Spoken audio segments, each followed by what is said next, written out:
Welcome to the Parenting with Confidence podcast. I am your host, Teresa Alexander Inman, board certified behavior analyst and infant toddler developmental specialist. Today, I am absolutely delighted to have with me my friend, Dr. Sheryl Rosin. Now, Dr. Rosin is a speech language pathologist and certified autism specialist with 25 years of experience in the field.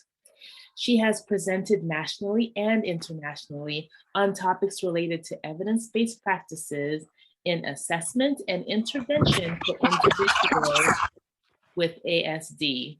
She has been published in both national and international research journals related to autism assessment and intervention practices. Now, she has a long bio, guys, so I'm going to put the rest of it below the podcast so you can read all about Dr. Rosin, because I don't want to take up this time, her precious time, just talking about things that you can read. And I want her to talk to us today. So welcome, Sheryl. Thank you so much. Thanks for the introduction and thanks for having me today. Really appreciate it because I love talking to parents and hopefully imparting, any little bit of knowledge that can help them feel more excited and successful with the way that they interact with their children and with the way that they communicate with them on a daily basis. So for me, being a speech language pathologist, that's my ultimate goal, is to really work on helping parents communicate with their children in a functional way, in a way that is hopefully going to address their biggest wish, which is really what our biggest wish is. My biggest wish is when I work with individuals with autism and without, but is to answer that big question, will my child with autism or other developmental disabilities talk, right? Because that's like the biggest wish, is like, I just want my child to talk to me. I want my child to communicate with me and to let me know what's going on in whatever way that they can. And that's what, I help parents do on a daily basis. So I'd like to talk a little bit about how I do that. And so I don't know if you want me to just sort of jump into that, or if you have any specific questions you wanted to ask me, Teresa, first before I give that information. Honestly, ma'am, just dive in, because our goal, like you said, is to just impart as much information to parents as possible. And I know you're the woman to do it, because I have learned so much from you over the years. So please educate our parents, talk to them about climbing that language mountain.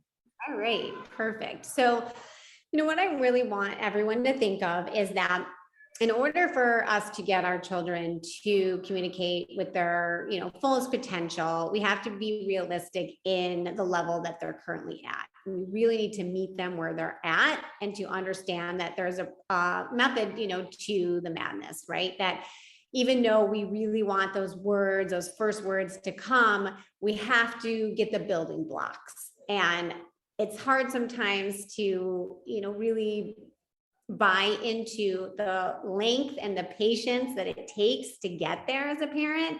But if I can use the analogy of a mountain, right, and how hard it is to climb a mountain, we want to get to that top of the mountain so badly, but we can't just race up the mountain and get there quickly. We have to start at the bottom, right? We have to work really hard at getting our feet, up the first steps and get our breath working in order to really, get to those higher points of the mountain where we can look out from the top and feel successful. And that's really the analogy that I'm going to use. I'm going to use two different analogies today. One is that, and one is also building a house. And so we're going to start with climbing the language mountain first, so that you can really conceptualize what I mean. And so when I talk about the foundational skills, I look towards something that's called the functional developmental levels. And these were created by Serena Weider and Stanley Greenspan, back in the 70s. They created this sort of hierarchy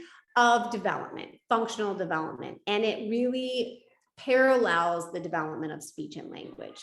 And so what they say is that you have to be able to have your child or work with your child or allow your child to be at that foundational level of looking and sharing attention with somebody first and foremost, no matter what happens. Because just like we're doing today, even though, we're on Zoom, we're looking at each other and we're reading each other's facial expressions and each other's cues, and we're learning how our mouth moves if we're a younger child, and what we gain from looking at somebody is so important. So functional developmental level 1 is at the bottom of that mountain. That's being able to share attention with somebody so that we can take the next step up the mountain, in which is level 2. Be able to engage and relate with somebody. So not only are we sharing attention, but we're engaging and we're relating with each other on the subject of climbing the language mountain, right? So when I can do that, when I can look at you and I can engage with you and I can relate to you, I can move to that third level or third step of climbing the mountain, which is two-way back and forth communication with gestures. So those are the first 3 steps of climbing the mountain, which are so functional and foundational. And why I want to emphasize this so much is because what happens in a lot of speech and language therapy programs, traditional programs, or a lot of other therapeutic programs that help the child to talk, they forget about those foundational skills. And what happens is they start to work into what we call the zone of potential development, where the child can possibly be, but where they're not at right now. And so they start to try to teach words from the top down versus the bottom up. And so the child may imitate a word here or there, but they don't have the functional reciprocal interaction with another person by looking at them, by engaging with them, and by using their gestural communication. So basically, they're just parroting words without really knowing the meaning of the words or using them functionally or able to generalize them into their everyday life because they didn't have what is the foundation of communication, which is what children birth to 3 months of age can understand how to do, basically how to share attention. Right? So when we climb up that language mountain, we're starting to get to that point where we're using gestural communication. That's that level 3 or that third step. And what I want to do is to talk about how important gestural communication is. Please, please, please hear me when I say this, because again, this is a part of communication that a lot of people who are thinking of getting a child to talk, right? Using words will often forget about. And gestural communication is about 80% of what we do when we talk to people. 80% of our communication is gestural. So we know what somebody's really meaning or thinking. Sorry, we've got some little friends here that are it's a therapy center. So sorry, we have somebody who's a little upset in the background. Hopefully they're communicating to us, right? They're telling us they're not happy. Sorry about that.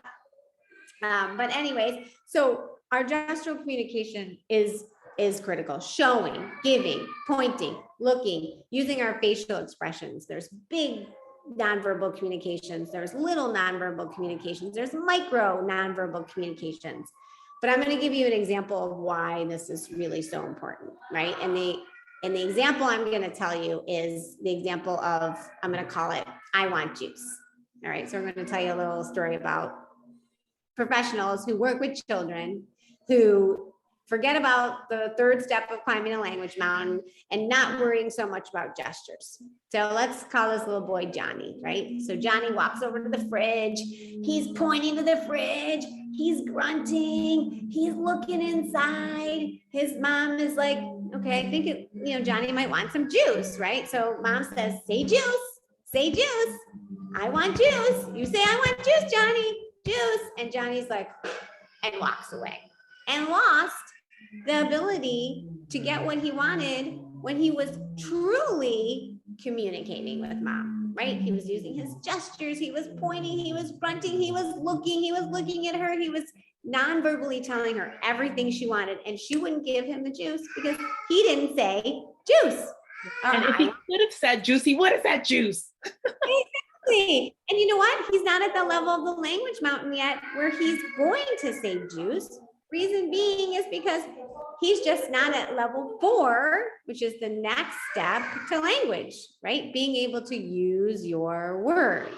So Eventually he could get there and we might be able to push him towards saying juice, but we have to accept the gestures that he gave us first and just model it instead.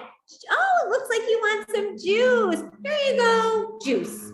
Maybe he will say it, maybe he won't. But it's just really important to understand that, because what's happening is if you are only pushing for the speech or the talking part, which is at the top of the language mountain, you're going to have impoverished gestures in the future, because the child will stop gesturing and their communication is meaningless because you didn't acknowledge what the child was actually telling you in the first place. So that's why climbing this mountain is so important for us to respect and to honor, and for us to work towards getting there. So there's some other steps, in the language mountain. After the fourth step of communication, we have more single words and sentences, and to the top of the language mountain, conversational speech.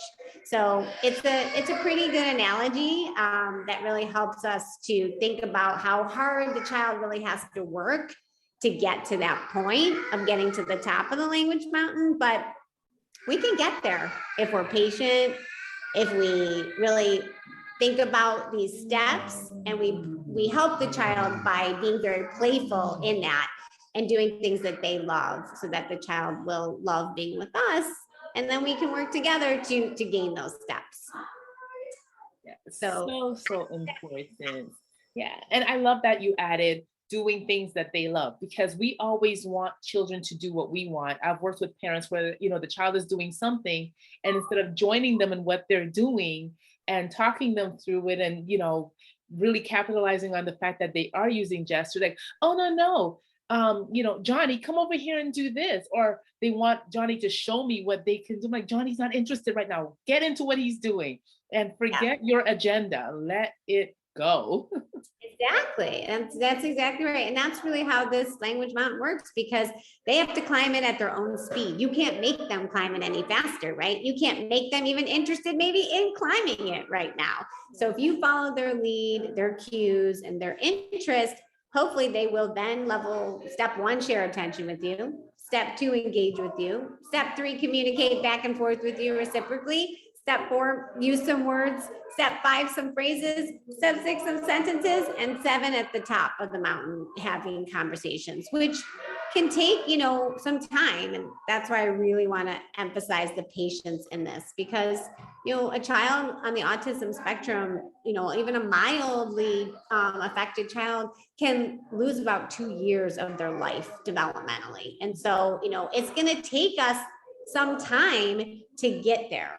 It's just a matter of doing it right, so that when we get there, we don't have big holes in our functional developmental levels, and that we're solid, just like building a house. And that's my analogy of the house: is strong foundation, you have strong house, right? Good walls, good roof, and you are very solid. But without that, we're going to have some pretty shaky, walls and roof, and our house might not be very solid for the future. Yeah, awesome. Thank you for sharing that. Now, can I go back a little bit to the step 1? Yeah. What are some things to look for? What are some things that parents can do at that level to help their child be solid at that level? Yeah.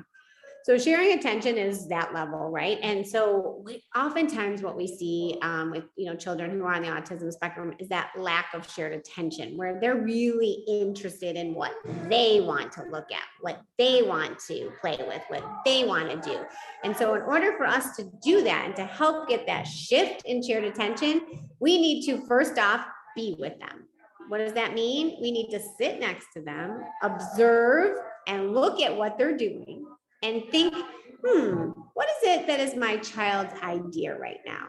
Okay, if I figured out that my child's idea right now is just spinning the wheels on this car, and they don't need to look at me to spin the wheels on the car because they can do it pretty much by themselves, then I need to do what they're doing and sit right next to them and spin the wheels on my own car and say, hey, guess what? I like what you're doing. And then chances are the child will shift and look over at what you're doing because you're doing what they're doing, and they like that. And now you've got that shift in shared attention to somebody else aside from just that child and that object that that child is holding. And so now what you've done is you've expanded the child's view of the world so that they share attention with you and the environment around them. So it's as simple as first finding out what it is the child likes and meeting them in that activity, no matter what it may be. It might be spinning the wheels. It might be,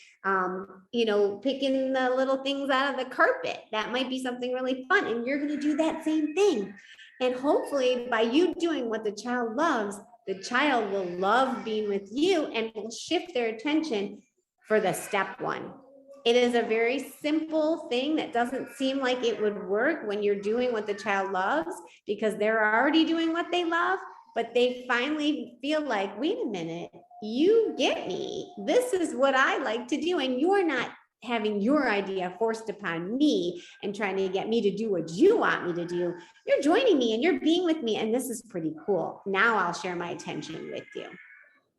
Wonderful. And yeah, I always I always tell parents, get into their world so they'll be interested in what you're doing in your world. But we have to meet them where they are. That is so, so vital. Yeah, definitely. Yeah, we have to meet them where they're at first, for sure. I mean, some other little tricks to get, shared attention. Sometimes you can even just hold what they're looking at, up towards your face and not requesting them to look. I never say, look at me, because that is probably one of the most, difficult things for a child to do anyway. So if we say, look at me, they're not going to naturally look at you. So if I use the reinforcer or the thing that they love, that they're so motivated to play with the most, and just put it up towards my face and then make a little bit of a noise like, ah, or use a lot of affect in it, like, whoa, they may shift towards your face. And then you give them what they wanted. So they are realized naturally and internally, like, hey, I just looked at that person and I got to play with this cool thing that I wanted. And that is a way to naturally reinforce eye contact. If you say, look at me, and then they don't look, or you say, look at me, and they look at you, then the only times they're really going to look at you is when you say, look at me. And that's not how we look. That's not what we say when we initiate a conversation with somebody. Hey, look at me. No, we just start talking and somebody looks at our face because we have animation and we have affect and we have interest. But children who are at the bottom of the language mountain need a lot of motivation and reinforcement, natural reinforcement, to look at somebody in the beginning of the language mountain. So, so, so important. And thank you for sharing that. I mean, I get so excited talking with you because, we've worked together and like I said, you've taught me so much, especially with Play Project and all the other fun things. And I see the marriage of all of that because, and too, it's also about having fun with your child. It's not sitting there making it like a rote, boring time. Have fun with your child, please, please, please. And I hope you could see, like, for those who are going to be watching the video, the animation, and Cheryl, like, her body was just talking. She spoke with every part of her because she's excited about her work. And because she's excited about what she does, the progress that she's seen children who she's worked with make, because I've seen that same thing as well. And, she's so animated about it. So if she can be this animated talking to us about what she does, we need to at least match that animation when working with our children. Yeah, no, it is really important. And, the biggest thing that I guess I've learned, with working with children for over 25 years is that, if you are kind soul and you understand that the child, has different interests that are maybe something that you never thought of would be interesting to you, but that you can put all your ideas aside and just sit and watch and observe them and be with them. And then figure out, how can I get into that idea? Because that looks like so much fun too. I want to do it too.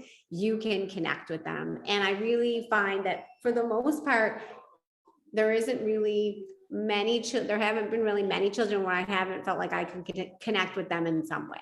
I just have to find that thing that is their thing and that they want to share with me. And then we're solid. And that's what's so cool about the whole communication methods, being developmental, relationship-based therapist, and also understanding language and how it develops, and knowing that, it is hierarchical, and that it's very important to build it that way for really solid functional communication.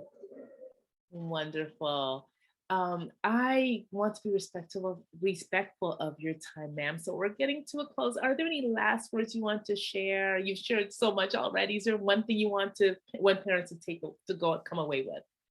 Yeah, I just want them to, understand that, we all have the biggest wish for their child as well, that we want them to talk and to communicate with us. And that if we follow some of these simple methods and principles of just having fun and being with the child and meeting them where they're at and understanding the language mountain or the steps that it can take to get them to communicate with us, that hopefully, we will be successful. And that I, truly believe that parents can do this, and that they can get that ultimate goal of feeling connected and have communication with their child, so that they can each child can reach their full potential, whatever it may be. So just want parents to believe in this and know that it really does work, because I've seen it over and over and over and over again.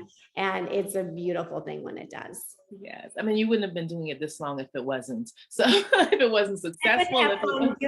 And I wouldn't have fun doing it, which I still do. I love coming to work every day and helping parents to help their children, and, being able to be a part of that process. It's life-changing, and it always feels good. So, but thank you for having me. Oh my gosh, it's an absolute honor. And I want us to do this again. Well, we will. Miss you. I know, I miss you too. Well, we're going to see each other very soon. Yes. And, please feel free to put my email in the bio as well, or in whatever you give out to families, so they can reach out to me too. And if anyone has any other questions or wants to learn more about this, please reach out. Okay. And what's your, do you have a website? I do. It's Palm Beach, S as in Sam, O as in octopus, S as in Sam.com. Palm Beach SOS, which stands for speech and occupational specialist.com in Palm Beach. That's where we are. Yeah. So please reach out. I can attest to the effectiveness of this woman's work. She is amazing.